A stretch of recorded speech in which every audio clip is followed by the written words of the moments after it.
Austria पहुंच गए हैं। भारत और ऑस्ट्रिया के बीच आज द्विपक्षीय वार्ता हुई है। वार्ता शुरू होने से पहले प्रधानमंत्री नरेंद्र मोदी को गार्ड ऑफ ऑनर दिया गया। दोनों देशों के प्रतिनिधि मंडल ने मिलकर कई अहम मुद्दों पर चर्चा की। पीएम मोदी ने आतंकवाद को दुनिया के लिए खतरा बताया। उन्होंने कहा कि आतंकवाद किसी भी रूप में मंजूर नहीं है और हमारा साझा उद्देश्य शांति स्थापित करना है। पीएम मोदी ने यह भी कहा कि युद्ध से समस्या का समाधान नहीं निकलता। मैंने और चांसलर नेहमर ने विश्व में चल रहे विवादों, चाहे यूक्रेन में संघर्ष हो या पश्चिम एशिया की स्थिति, सभी पर विस्तार में बात की है। मैंने पहले भी कहा है कि यह युद्ध का समय नहीं है। समस्याओं का समाधान रणभूमि में नहीं हो सकता। कहीं भी हो, मासूम लोगों की जान की हानि स्वीकार्य नहीं है। चलिए अब आपको दिखाते हैं सीएनबीसी आवाज की बिग बजट एक्सक्लूसिव खबर। इस बार के बजट में सरकार का फोकस रेलवे सेक्टर पर हो सकता है। सूत्रों के मुताबिक बजट में आम और खास सब तरह के मुसाफिरों के लिए बड़े ऐलान किए जा सकते हैं। सीएनबीसी आवाज को मिली एक्सक्लूसिव जानकारी के मुताबिक तेज रफ्तार में नई रेल लाइन बिछाने का ऐलान किया जा सकता है। पूरी खबर जानने के लिए सीधा रुख करते हैं मेरे वरिष्ठ सहयोगी लक्ष्मण रॉय का। तो लक्ष्मण जी बताएं, इस बार के बजट में रेलवे के लिए किस तरह की बड़ी घोषणाएं हो सकती हैं? बिल्कुल, इस बार जो बजट होगा उसमें रेलवे पे जो फोकस रहेगा, खासतौर से इसमें आम लोगों के लिए भी और ख़ास लोगों के लिए, दोनों तरह के लोगों के लिए एक तरह से कह सकते हैं कि बड़े ऐलान आपको देखने को मिल सकते हैं। सबसे पहले बात करें, जो लोग रेलवे को बहुत ज़्यादा खूबसूरत देखना चाहते हैं, मॉडर्न देखना चाहते हैं, तो उनको बता दूँ कि बुलेट ट्रेन अभी एक रूट पर तो चल रहा है, लेकिन 2 से 3 और बुलेट ट्रेन कॉरिडोर का ऐलान यहाँ पर किया जा सकता है। इसको लेकर रेल मंत्रालय ने पहले से काम शुरू कर दिया है, फिजिबिलिटी रिपोर्ट वगैरह तैयार की जा रही है। तो एक बुलेट ट्रेन को लेकर रोड मैप सरकार का आता हुआ दिखेगा इस बजट में। दूसरी महत्वपूर्ण बात कि रेलवे के आधुनिकीकरण को लेकर के, जो रेलवे स्टेशन है उनके मॉडर्नाइजेशन को लेकर के अब तक करीब 1000 से ज़्यादा रेलवे स्टेशन का मॉडर्नाइजेशन किया जा चुका है। लेकिन अब कोशिश इस बात की है कि जो मझोले स्टेशन हैं या फिर जहाँ पर भीड़ ज़्यादा रहती है, जहाँ पर पैसेंजर ज़्यादा आते हैं, उनको कैसे मॉडर्नाइज किया जाए, उस पर फोकस रहेगा। इस तरफ भी बजट में ऐलान होता हुआ दिखेगा। इन सब से हट करके वंदे भारत, स्लीपर वंदे भारत पर भी सरकार विचार कर रही है और ये सरकार की योजना का एक महत्वपूर्ण हिस्सा है। तो हो सकता है कि बजट में इस तरफ कुछ ऐलान होता हुआ आपको दिखे। लेकिन आम लोगों के लिए, जहाँ पे कई बार शिकायतें ये होती हैं कि जनरल ट्रेनें कम हो गई हैं या फिर नॉन एसी ट्रेनें कम हो गई, तो वहाँ पे इस शिकायत को दूर करता हुआ बजट दिखेगा, जहाँ पे नॉन एसी स्लीपर कोच की संख्या बढ़ाई जाएगी, उनका उत्पादन बढ़ाया जाएगा। इसका एक टारगेट यहाँ पे आता हुआ दिख सकता है। अगले 2 साल में करीब 10,000 नॉन एसी कोचेज को का बनाया जाएगा। वो सरकार यहाँ पे पहले फैसला ले चुके, तो इस तरफ बजट आवंटन आता हुआ दिखेगा। साथ ही साथ नई रेल लाइन, 5000 किलोमीटर नई रेल लाइन बिछाने का सरकार का लक्ष्य है और ये अगले कुछ सालों तक सरकार इस लक्ष्य पर कायम रहेगी। ये भी एक महत्वपूर्ण हिस्सा हो सकता है। और साथ ही साथ इसमें माल ढुलाई पर ज़्यादा फोकस किया जाए, क्योंकि माल ढुलाई रेलवे की कमाई का एक बड़ा जरिया होता है। तो माल ढुलाई को लेकर के भी सरकार मिशन मोड में यहाँ पे काम करती हुई दिखेगी। सुरक्षा, रेलवे एक्सीडेंट को लेकर कई बार रेल मंत्री खुद कटघरे में आए हैं, तो सुरक्षा को लेकर के विशेष ध्यान दिया जा सकता है। जो कवच सुरक्षा सिस्टम है उसको मिशन मोड में कैसे लागू किया जाए, इसको लेकर के सरकार का जोर रहेगा और कवच पर ज्यादा खर्च करते हुए सरकार इस बार के बजट में दिख सकती है। लक्ष्मण जी, आप हमारे साथ जुड़े रहे। एक और खबर पर जानकारी के लिए आपके पास वापस लौटेंगे। इस बार के बजट में डिफेंस का खर्च और ज्यादा बढ़ाया जा सकता है। सरकार इस सेक्टर में आत्मनिर्भरता की तरफ बढ़ना चाहती है। डिटेल्स लेते हैं लक्ष्मण रॉय से। तो लक्ष्मण जी, डिफेंस सेक्टर के लिए क्या कुछ बड़े ऐलान बजट में किए जा सकते हैं, क्या जानकारी है आपके पास? देखिए, डिफेंस सेक्टर को लेकर सरकार पिछले 2-3 साल से जिस रास्ते पे चल पड़ी है उसी पर आगे चलती हुई दिख सकती है, और वो है आत्मनिर्भर भारत को लेकर। डिफेंस इक्विपमेंट में इंपोर्ट पर निर्भरता कैसे कम की जाए, उसको लेकर 5 अलग अलग लिस्ट सरकार जारी कर चुकी है, जिस पर इंपोर्ट कम किया जाएगा, घरेलू उत्पादन बढ़ावा दिया जाएगा। उस लिस्ट से आगे बढ़ते हुए बजट में ऐलान आपको होता हुआ दिखेगा। यहाँ पे कारोबारी साल 2029 तक 3 लाख करोड़ रुपए तक के कीमत के घरेलू डिफेंस इक्विपमेंट का घरेलू उत्पादन हो सकेगा। ये सरकार का टारगेट है। उस टारगेट को पूरा करने के लिए डिफेंस बजट में खर्च सरकार यहाँ पे बढ़ा सकती है। इतना ही नहीं, 2029 तक 50,000 करोड़ रुपए के डिफेंस एक्सपोर्ट का भी लक्ष्य रखा गया है। इस एक्सपोर्ट के लक्ष्य को पूरा करने के लिए जो कैपिटल एक्विजिशन बजट है उसमें सरकार अच्छी खासी बढ़ोतरी कर सकती है पिछले साल के मुकाबले। और इन सब के अलावा सीमाओं पर, खासतौर से पाकिस्तान और चीन से जो सटे हुए जो सीमा है वहाँ पे इंफ्रास्ट्रक्चर को और बेहतर करने पर जोर होगा। फेंसिंग, स्मार्ट फेंसिंग की व्यवस्था को कैसे दुरुस्त किया जाए उस पर सरकार खर्च बढ़ा सकती है। तो बजट में जिन सब चीज़ों पर ध्यान आपको रखना चाहिए उनमें से एक महत्वपूर्ण हिस्सा होगा डिफेंस को लेकर के। शुक्रिया लक्ष्मण जी, इन दोनों एक्सक्लूसिव खबर पर विस्तार से जानकारी हमें देने के लिए। तो शेयर बाजार को भी बजट से रेलवे में सुधार की उम्मीद है। सीएनबीसी आवाज के मैनेजिंग एडिटर अनुज सिंघल ने अपनी खास सीरीज बजट और मैं में इसी पर फोकस किया है। अनुज के मुताबिक सरकार को बड़े पैमाने पर रेलवे में रिफॉर्म करना होगा।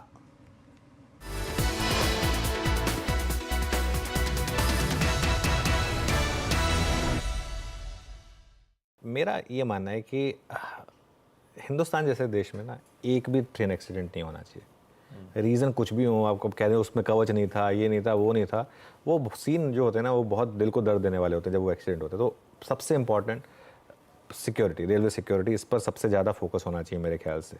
एक भी नहीं होनी चाहिए, फॉरगेट अबाउट एक या दो, एक भी नहीं होनी चाहिए। और एक चीज़, जनरल और स्लीपर कोचेज़ जो है ना, मुझे लग रहा है उनमें भी ना अब एक टाइम आ गया है। जैसे आप कभी जैसे यूरोप जाएं या यूएस वगैरह जाएं, उनकी अगर आप ट्रेन्स देखेंगे ना, वहाँ पे भी डिफ्रेंसिएशन होते हैं, जनरल क्लास और नॉर्मल, लेकिन वहाँ जनरल क्लास भी बहुत शानदार होती है। तो वो ज़रूरत है कि जनरल और स्लीपर को भी एक बेसिक एमिनिटीज़ दी जाएँ। सबको हक है एक रेलवे ट्रैवल में वो करने का। और अब रेलवे काफ़ी पैसा बना रहा है, ऐसा नहीं है कि रेलवे पैसा नहीं बना रहा है। और भी काफ़ी एवेन्यूज़ हैं। अब देखिए प्लेटफॉर्म्स वगैरह पर डिजिटल मार्केटिंग के थ्रू आप बहुत पैसा बना सकते हैं। कॉर्पोरेट्स को मैं कहता हूँ, जैसे मेट्रो ने क्या किया है, मेट्रो में क्या होता है, आप स्टेशन जो हैं, अब जैसे मोतीलाल ओसवाल ने एक स्टेशन ले लिया, उसका ब्रांडिंग राइट ले लिए और 4-5 करोड़ रुपए दे दिए आपको एक साल के। ऐसे आप बड़े बड़े आइकॉनिक स्टेशंस हैं जो उनको दीजिए कॉर्पोरेट्स को, पैसा कमाइए उससे और उस पैसे को सेफ्टी और एक जनरल पब्लिक के बेटरमेंट के लिए लगाइए। ये मेरी एक्सपेक्टेशन है। इस बार के बजट में डीप टेक सेक्टर में काम करने वाले स्टार्टअप्स के लिए भी डेडिकेटेड पॉलिसी आ सकती है। सूत्रों के मुताबिक डीप टेक्नोलॉजी में इनोवेशन और फंडिंग को बढ़ावा देने के लिए सरकार नेशनल डीप फेक पॉलिसी का ऐलान कर सकती है। डिटेल लेते हैं आलोक प्रियदर्शी से। तो आलोक, बताएं इस पॉलिसी का फोकस क्या होगा और इसकी प्रमुख बातें क्या रहेंगी? बिल्कुल, देखिए डीप टेक यानी कि आर्टिफिशियल इंटेलिजेंस, मशीन लर्निंग और ब्लॉकचेन जैसी टेक्नोलॉजीज के सेक्टर में काम करने वाले स्टार्टअप्स के लिए बजट में बड़ा ऐलान हो सकता है। सीएनबीसी आवाज को सूत्रों से जानकारी मिली है कि सरकार ऐसे स्टार्टअप्स के लिए एक dedicated national deep tech policy का ऐलान कर सकती है, जिसके तहत ऐसे स्टार्टअप्स के ग्रोथ और इनोवेशन पर जोर दिया जाएगा। खासतौर से एक मजबूत इकोसिस्टम तैयार करने के लिए लॉन्ग टर्म फंडिंग की व्यवस्था की जा सकती है और साथ ही साथ जो रिसर्च एंड डेवलपमेंट में ज्यादा से ज्यादा इस सेक्टर में निवेश हो सके, खर्च हो सके, इसके लिए एक इंसेंटिव पॉलिसी भी लाई जा सकती है।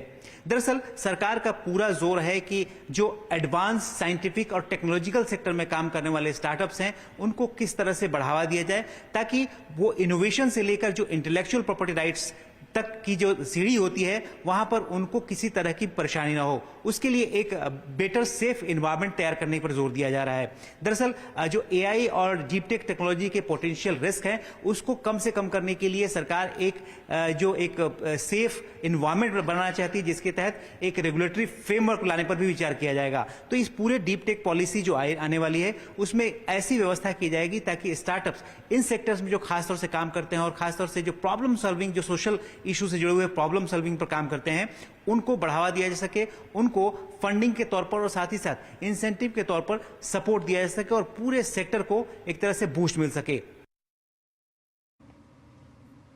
शुक्रिया आलोक इस पूरी जानकारी के लिए। तो देश के टॉप मैनेजमेंट संस्थान IIM अहमदाबाद के सीनियर स्टूडेंट्स को इस बार बजट से क्या उम्मीदें हैं, जानने की कोशिश की हमारे संवाददाता केतन जोशी ने। IIM अहमदाबाद के स्टूडेंट्स की वित्त मंत्री से क्या है उम्मीदें, आइए हम बारी बारी सबसे जानते हैं। अच्छा बताइए, आप क्या चाहेंगे? हमारा देश इकोनॉमिक इंक्लूसिव ग्रोथ की समस्या से जूझ रहा है। तो मुझे लगता है कि जो प्राइमरी से टर्शरी सेक्टर की तरफ जब जा रहे हैं तो स्किल डेवलपमेंट की तरफ ध्यान देना चाहिए। जैसे हमारे प्रीमियर इंस्टीट्यूट IIM में कोलेटरल फ्री लोन मिलता है, उस तरह से सभी होनहार स्टूडेंट्स को मिलना चाहिए। मुझे लगता है गवर्नमेंट को इंडिया का डिजिटल ट्रांसफॉर्मेशन की तरफ थोड़ा और बढ़ावा देना चाहिए। सो विमेन एंटरप्रेन्योरशिप एक ऐसा एरिया है जो मुझे लगता है थोड़ी पॉलिसीज उसके लिए और फॉर्म होनी चाहिए। रूरल एरिया में ब्रॉडबैंड कनेक्टिविटी अभी भी सिर्फ 50% है। दैट इज आई थिंक ये कुछ ऐसी चीज़ें जो हैम्पर कर रही है फीमेल्स को कि वो डिजिटल लिटरेसी नहीं हो पा रही है उतनी, they are being exploited somewhere और the other. So that is something which I really think is the need of the our.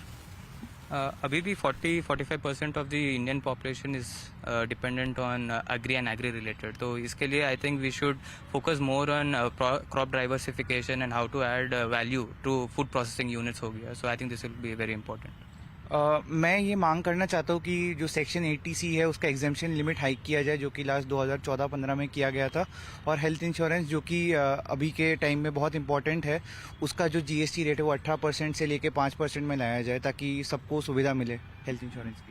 कुछ अन्य स्टूडेंट्स की भी प्रतिक्रिया ले लेते हैं। आप क्या कहेंगे? Ministry of Defence still has the highest allocation according to the budget, and it's progressive that the government has come up with a positive indigenization list. So in this context, I think domestic startups in this defence and space sector need to be promoted. मेरा मानना है कि हमारे यहाँ दो तरीके की problems हैं। एक है अनएम्प्लॉयमेंट, बहुत फंडामेंटल, जिसमें RCTs का डेवलपमेंट करके हम रूरल एरियाज़ में एम्प्लॉयमेंट जनरेशन बढ़ा सकते हैं। और दूसरा सस्टेनेबिलिटी, जिसमें 2070 तक टारगेट अचीव करना था कार्बन न्यूट्रल का। तो वो टारगेट से हम अभी थोड़ा सा दूर हैं, जिसके लिए हम EVs के साथ साथ हाइड्रोजन फ्यूल सेल का भी डेवलपमेंट स्टार्ट कर सकते हैं। आप क्या कहेंगे? आई थिंक G20 और इंडियन बजट में दोनों में डिजिटल पब्लिक इंफ्रास्ट्रक्चर पे काफ़ी ध्यान था गवर्नमेंट का, बट AI और साइंस एंड टेक में अभी भी रिसर्च एंड डेवलपमेंट में काफ़ी ज़्यादा बजट नहीं है। तो आई थिंक उसके बजट में इजाफा होना चाहिए। मुझे लगता है as highest tax payers most of the people salaried लोग होते हैं, तो उनके लिए थोड़े नए डिडक्शंस ला सकते हैं। लाइक सैलरी डिडक्शन इंक्रीज कर सकते हैं फ्रॉम टू 1 लाख फ्रॉम 50,000, और भी PF के अंदर इंक्रीज कर सकते हैं। तो this is what is expected. तो ज़्यादातर सेक्टर की जो ज़रूरत होने वाली है उनके ध्यान में रखते हुए यहाँ से एक सजेशन दिया गया है। अगर वित्त मंत्री इस पर ध्यान देती है तो निश्चित रूप से न केवल हमारा बजट अच्छा होगा, लेकिन आने वाले दिनों में हमारी इकोनॉमी को भी काफ़ी बूस्ट मिलेगा। केतन जोशी, अहमदाबाद। आ रहा है मोदी 3.0 का पहला बजट, विकसित और समृद्ध भारत का पूरा हो सककर। महंगाई घटे, ग्रोथ बढ़े, रिफॉर्म पर हो जोर, क्योंकि ये मार्केट मांगे मोर। इंडस्ट्री को बूस्टर का इंतजार, यूथ का ख्वाब fast for job. Infra, education और हेल्थ पर भी खर्च बढ़ाने की दरकार। देश के ख्वाबों को कैसे पूरा करेगी सरकार? निर्मला सीतारामन का बिग बजट। CNBC आवाज पर अनुभवी पैनल बताएगा इस बजट का आपकी लाइफ पर क्या होगा असर। बड़ी उम्मीदों का बड़ा बजट, देखिए मेरे साथ सपने होंगे सच, सिर्फ CNBC आवाज पर।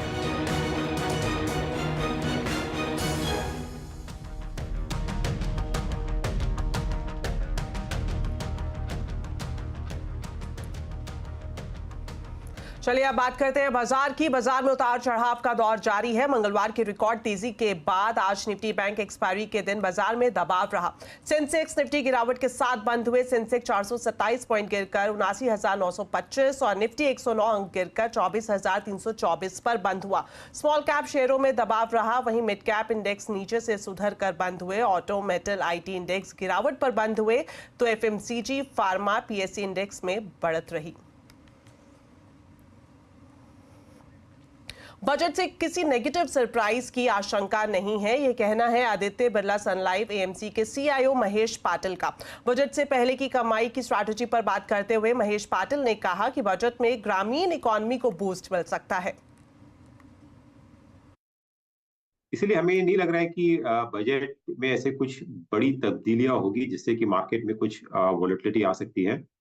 हालांकि मार्केट अभी बजट के पहले भी काफी ठीक कर रहा है। ग्लोबल मार्केट्स भी काफी ठीक कर रहे हैं और अभी तो नतीजे भी आएंगे कंपनीज के काफी ये क्वार्टर के बाद। 2 साल से हमने देखा है कि रूरल में काफी वीकनेस थी। अभी इसका कारण एक भी था कि इन्फ्लेशन भी काफी जोर से था, तो उसके कारण जो इम्पैक्ट आता है, रियल वेजेस जो है, रूरल वेजेस, वो काफी कम थे। अभी इन्फ्लेशन भी काफी काबू में है। तो और अगर गवर्नमेंट से अगर कुछ थोड़ी सपोर्ट मिलती है तो मुझे लग रहा है कि ये सेक्टर यहाँ से काफी ठीक कर सकता है। आज एमक्योर फार्मा और बंसल वायर की शानदार लिस्टिंग हुई। एमक्योर फार्मा के शेयर करीब 31% के प्रीमियम के साथ लिस्ट हुए हैं। इसके शेयर बीएसई एनएसई पर 1325 रुपए पर लिस्ट हुए हैं। एमक्योर फार्मा के आईपीओ में शेयरों का प्राइस बैंड 1008 रुपए था। शार्क टैंक की जज नमिता थापर की कंपनी के आईपीओ को अच्छा रिस्पांस मिला था।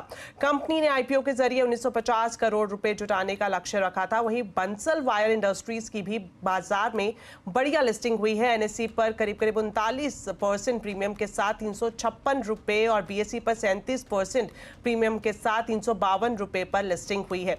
बंसल वायर का इशू प्राइस 256 रुपए प्रति शेयर था। कंपनी का आईपीओ करीब 60 गुना सब्सक्राइब हुआ था। सुप्रीम कोर्ट ने एक बड़ा फैसला सुनाया है कि मुस्लिम महिलाएं भी पति से गुजारा भत्ता मांग सकती हैं। मुस्लिम महिलाएं अपने पति के खिलाफ सीआरपीसी की धारा 125 के तहत भरण पोषण के लिए याचिका दायर कर सकती हैं। इस खबर पर ज्यादा डिटेल्स के लिए सीधा चलते हैं असीम मनचंदा के पास। तो असीम, बताएं सुप्रीम कोर्ट ने अपने फैसले में क्या कहा है?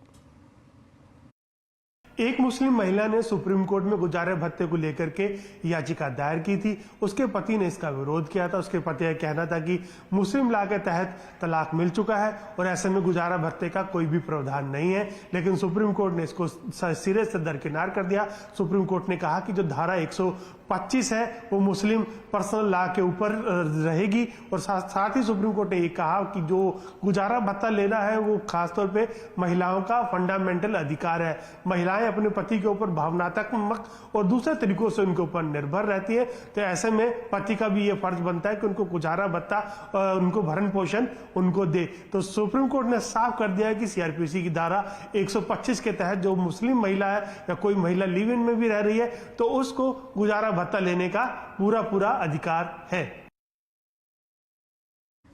शुक्रिया असीम इस पूरी जानकारी के लिए। तो चलिए आपको बताते हैं आज के आवाज अड्डा के टॉपिक के बारे में। लोकसभा चुनाव खत्म होने के बाद कितना बदला है माहौल और 3 राज्यों में विधानसभा चुनाव को लेकर क्या है समीकरण, आज आवाज अड्डा में इसी पर करेंगे बड़ी चर्चा शाम 7:57 पर।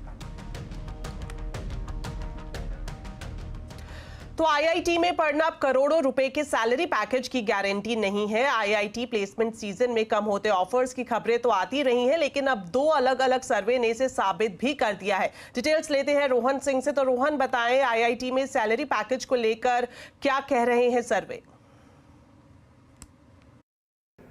जी, आपको याद होगा कुछ साल पहले तक जब आईआईटी प्लेसमेंट की खबरें आती थी तो करोड़ों के पैकेज की जो खबर थी वो हेडलाइन बनती थी। किसी मल्टीनेशनल कंपनी ने 3 करोड़ का पैकेज दे दिया, 4 करोड़ का पैकेज दे दिया। पिछले कुछ सालों में इस तरह की खबरें काफ़ी कम हो गई हैं और सिर्फ यही नहीं, जो औसत सैलरी है आईआईटी के प्लेसमेंट में वो भी कम हो रही है। और अब 2 बड़ी एजेंसियों, एक डेलॉयट इंडिया और एक टीम लिस्ट, इन दोनों ने ही इस बात को लेकर एक तरह से एविडेंस दिया है कि वाकई में जो पैकेज है वो कम हो रहा है और छात्रों को अब पहले के मुकाबले कम ऑफर्स मिल रहे हैं। मसलन अगर पिछले साल की बात करें 2023 की जो एवरेज पैकेज था वो 16 से 18 लाख का था। वही इस बार 2024 का जो अनुमानित प्लेसमेंट होने जा रहा है एवरेज, वो 15 से 16 लाख के बीच ही होने जा रहा है। वही अगर नए आईआईटीज की बात करें, पिछले साल जो नए आईआईटीज में एवरेज पैकेज मिला था वो 15 से 16 लाख का मिला था। वहीं इस साल ये और ज़्यादा कम होगा और 12 से 14 लाख की ही उम्मीद कर सकते हैं जो छात्र इस बार प्लेसमेंट में बैठे हैं। एक जो मीडियन निकाला गया है वो 16.3 लाख का निकाला गया है। और सिर्फ यही नहीं, जो टॉप ऑफर्स हैं वो कम हो रहे हैं और इसके अलावा जो कंपनियां हैं वो भी काफ़ी कम आ रही हैं पहले के मुकाबले। शुक्रिया रोहन इस पूरी डिटेल के लिए। तो 12 जुलाई को अनंत अंबानी और राधिका मर्चेंट शादी के बंधन में बनने वाले हैं। शादी की तैयारियां एंटीलिया में शुरू हो चुकी हैं। देश विदेश में प्रमुख लोगों को शादी का निमंत्रण भेजा जा रहा है। अनंत अंबानी की शादी का कार्ड काफी आकर्षक है। अनंत अंबानी की शादी का कार्ड मथुरा के बांके बिहारी के पास भी पहुंचा है। 7 किलो वजन के इस कार्ड में भगवान की छवि है तो सोने चांदी से बने भगवान की प्रतिमा भी है। मुकेश अंबानी के प्रतिनिधियों ने मंदिर के पुजारी से भेंट कर ठाकुर जी को निमंत्रण पत्र दिया है। इससे पहले भगवान शिव को कार्ड अर्पित करने के लिए खुद नीता अंबानी काशी विश्वनाथ धाम में गई थी। तो चलिए फिलहाल वक्त हो गया एक छोटे से ब्रेक का, लेकिन खबरें अभी और भी हैं। आप देखते रहिए आवाज समाचार।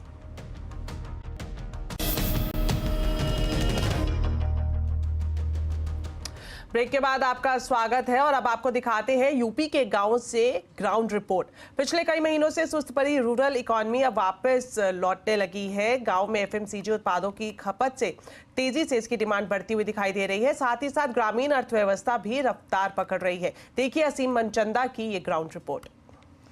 क्या गांव के अंदर कंजप्शन घट रहा है, कैसी है रूरल इकोनॉमी, क्या एफएमसीजी कंपनियां गांव के अंदर अपना सामान बेच पा रही हैं, इस हालात का जायजा लेने के लिए हम उत्तर प्रदेश के एक छोटे से गांव गेसूपुर बफावत में पहुंचे हैं। आगे देखिए हमारी पूरी रिपोर्ट क्या कहती है रूरल इकोनॉमी। उत्तर प्रदेश के इस छोटे से गांव में 800 से ज्यादा घर है। ज्यादातर लोग खेती, पशुपालन और मजदूरी पर निर्भर है।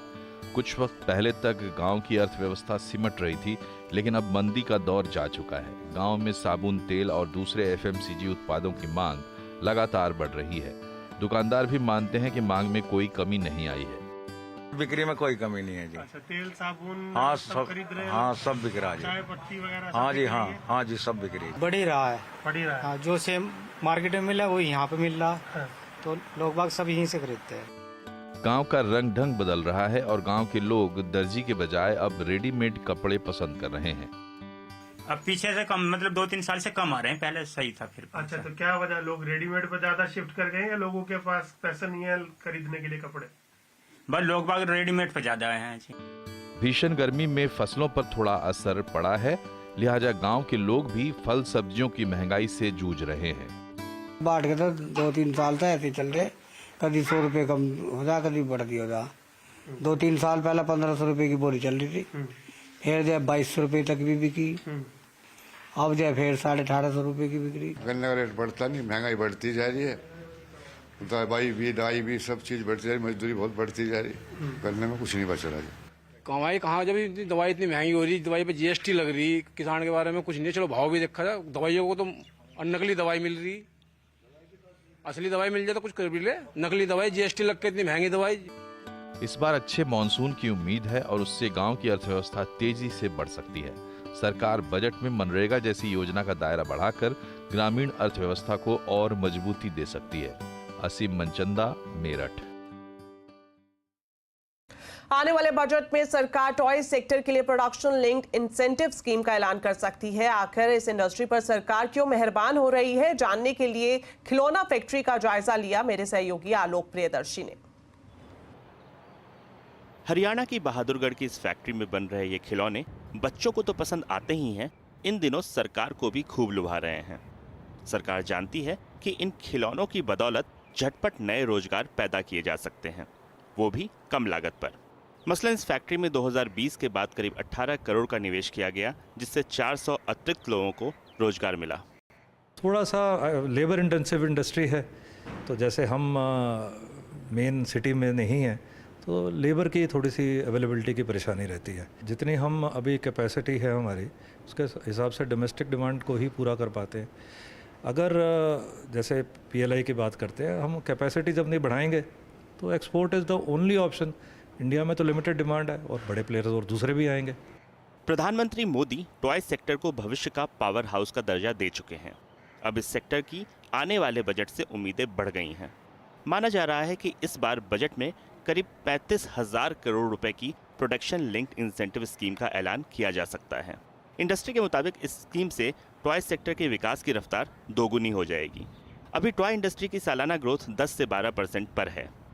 पीएलआई यानी प्रोडक्शन लिंक्ड इंसेंटिव्स, इससे क्या फ़ायदा होगा कि जो हमारी कॉस्ट ऑफ मैन्युफैक्चरिंग है और कैपिटल प्रोविजन, दोनों का फ़ायदा होगा। एक तो हमारी कॉस्ट ऑफ मैन्युफैक्चरिंग नीचे आएगी और उसको सस्टेन करने के लिए जो हमारे को पैसा चाहिए इंफ्रास्ट्रक्चर डेवलपमेंट में, वो आएगा। इससे हम उम्मीद करते हैं कम से कम जो रेट ऑफ ग्रोथ हमारी इंडस्ट्री का 20% पर एनम इससे जाना चाहिए। रोजगार और निवेश को बढ़ावा देने वाली इस PLI scheme per toy sector की दावेदारी 3 वजहों से बढ़ जाती है। पहला, इस सेक्टर में लागत के मुकाबले रोजगार पैदा करने की क्षमता ज़्यादा है। हर $10 मिलियन के रेवेन्यू पर 1000 लोगों को सीधे रोजगार मिलता है। दूसरा, टॉय की फैक्ट्री लगाने में दूसरी मैन्युफैक्चरिंग यूनिट के मुकाबले काफ़ी कम समय लगता है। तीसरा, इसमें निचले तबके के लोगों को रोजगार बड़ी संख्या में मिलता है। 2-3 पॉइंट्स हमारे रहे हैं। एक तो खिलौने को एक ही उसमें रखा जाए कि 12% और 18% जो दो वाइफरकेशन है वो नहीं होनी चाहिए। इलेक्ट्रॉनिक टॉयज़ पे 18% GST है, जबकि सारी चीज़ें इलेक्ट्रॉनिक हैं आज की डेट में, तो वो नहीं होना चाहिए। दूसरा, हमारा ये सरकार से आग्रह है कि खिलौने की और बढ़ोतरी करने के लिए डोमेस्टिक लेवल पे और इंटरनेशनल लेवल पे इसका कोई टॉय बोर्ड बनाया जाए, जिससे कि सारे मैन्युफैक्चरर्स अंडर वन बोर्ड आ जाएं और कोई भी उनकी समस्या है किसी भी तरह की तो जगह जगह उनको भागना ना पड़े। दरअसल पिछले कुछ सालों से टॉय सेक्टर की रौनक बढ़ने लगी है। ये सब शुरू हुआ कोविड के दौर में, जब प्रधानमंत्री नरेंद्र मोदी ने रेडियो कार्यक्रम मन की बात में घरेलू टॉय इंडस्ट्री का आह्वान करते हुए आत्मनिर्भर बनने की अपील की। इसके तुरंत बाद नीतिगत तौर पर दो बड़े फैसले हुए। पहला, इंपोर्ट ड्यूटी को 70% तक बढ़ा दिया गया और दूसरा, क्वालिटी कंट्रोल के सख्त ऑर्डर जारी किए गए, जिसके बाद सभी मैन्युफैक्चरर्स के लिए BIS सर्टिफिकेट लेना अनिवार्य हो गया। जिसके बाद 10 सालों के अंदर ही टॉय इंपोर्ट में 50% से ज़्यादा की कमी आई। वहीं एक्सपोर्ट ग्रोथ में 239% का भारी उछाल दर्ज किया गया। अब हम लोग एक्सपोर्ट की तरफ भी जा रहे हैं, क्योंकि पहले हमारा फोकस था डोमेस्टिक मार्केट, जो हमारा सबसे बड़ा चैलेंज था। जब हमने अपना चैलेंज पूरा कर लिया, हमें पता है कि हम डोमेस्टिक मार्केट को पूरा फिल्टर कर सकते हैं। Now we are moving to import export also. अभी हमने पास्ट ईयर्स में कुछ एक्सपोर्ट्स किए हैं। लास्ट ईयर जब हमारी टॉय फेयर लगी थी, काफ़ी हमारे पास कंट्रीज़ के बायर्स आए थे, जिसमें से कुछ बाहर से हम लोगों को ऑर्डर दिए और हमारी क्वालिटी उनको अच्छी लगी, उन्होंने रिपीट ऑर्डर्स भी किए। भारत में खिलौनों की बड़ी मैन्युफैक्चरिंग यूनिट की भारी कमी है। पूरी इंडस्ट्री का 80% हिस्सा छोटे और मझोले उद्योगों का है। 4000 से ज़्यादा MSME यूनिट मैन्युफैक्चरिंग में जुटी हैं। फिलहाल इंडियन टॉयज़ इंडस्ट्री की USA, UK, जर्मनी समेत 100 से ज़्यादा देशों में मौजूदगी तो है, लेकिन $120 बिलियन के वर्ल्ड टॉय मार्केट में भारत की हिस्सेदारी महज 1% है। घरेलू टॉय इंडस्ट्री आज एक ऐसे मुकाम, एक ऐसे लॉन्चिंग पैड पर खड़ी है जहां उसे PLI स्कीम और इनोवेशन के लिए इंसेंटिव जैसे बूस्टर्स की सख्त जरूरत है। उम्मीद की जा रही है कि बजट में सरकार कुछ ऐसे कदमों का ऐलान करेगी जिसके बाद घरेलू टॉय इंडस्ट्री अगले 4-5 सालों में $3 बिलियन का आंकड़ा छू सके, साथ ही Bharat global toy manufacturing hub बनने की दिशा में भी आगे बढ़ सके। कैमरामैन बलवीर के साथ आलोक प्रियदर्शी, CNBC आवाज, दिल्ली। जम्मू कश्मीर के कठुआ आतंकवादी हमले में शहीद हुए उत्तराखंड के 5 वीर जवानों को आज अंतिम विदाई दी गई। सभी शहीदों का उनके पैतृक आवास पर सैन्य सम्मान के साथ अंतिम संस्कार हुआ। इस दौरान पूरा माहौल गमगीन हो गया। लोगों ने नम आंखों से उन्हें विदाई दी। उत्तराखंड वासियों ने शहीदों को श्रद्धांजलि देते हुए आतंकियों की कायराना हरकत की निंदा की और केंद्र सरकार से आतंकियों के सफाई की मांग की। फिलहाल आतंकियों की तलाश में सेना का सर्च ऑपरेशन जारी है। 8 जुलाई को आतंकी हमले में देश ने अपने 5 वीर जवानों को खो दिया था, जबकि 5 जवान इस हमले में घायल हो गए। उन्नाव में बिहार से दिल्ली जा रही एक स्लीपर बस भीषण हादसे का शिकार हो गई है। लखनऊ आगरा एक्सप्रेसवे पर तेज रफ्तार बस ने दूध के टैंकर में टक्कर मार दी। इस हादसे में 18 लोगों की मौत हो गई है, वहीं 30 से ज्यादा लोग घायल हैं, जिन्हें इलाज के लिए अस्पताल में भर्ती कराया गया है। टक्कर इतनी भयानक थी कि बस के परखच्चे उड़ गए। उत्तर प्रदेश के मुख्यमंत्री योगी आदित्यनाथ ने इस हादसे पर संज्ञान लिया है। सीएम योगी ने जिला प्रशासन के अधिकारियों को घायलों को हर संभव मदद देने के निर्देश दिए हैं। वहीं प्रधानमंत्री नरेंद्र मोदी ने घटना पर दुख व्यक्त किया है। साथ ही उन्होंने मृतकों के परिजनों को प्रधानमंत्री राष्ट्रीय राहत कोष से 2 लाख रुपए का मुआवजा देने का ऐलान किया है। साथ ही घायलों को 50,000 रुपए देने की भी घोषणा की गई है। चलिए अब आपको बताते हैं आज के कंज्यूमर अड्डा के टॉपिक के बारे में। भारत में 80% लोगों को लिपिड प्रोफाइल यानी कोलेस्ट्रॉल की समस्या है, लेकिन ज्यादातर लोग इससे अनजान हैं। क्या है कोलेस्ट्रॉल को कंट्रोल करने का तरीका, जानिए आज कंज्यूमर अड्डा में शाम 5:57 पर।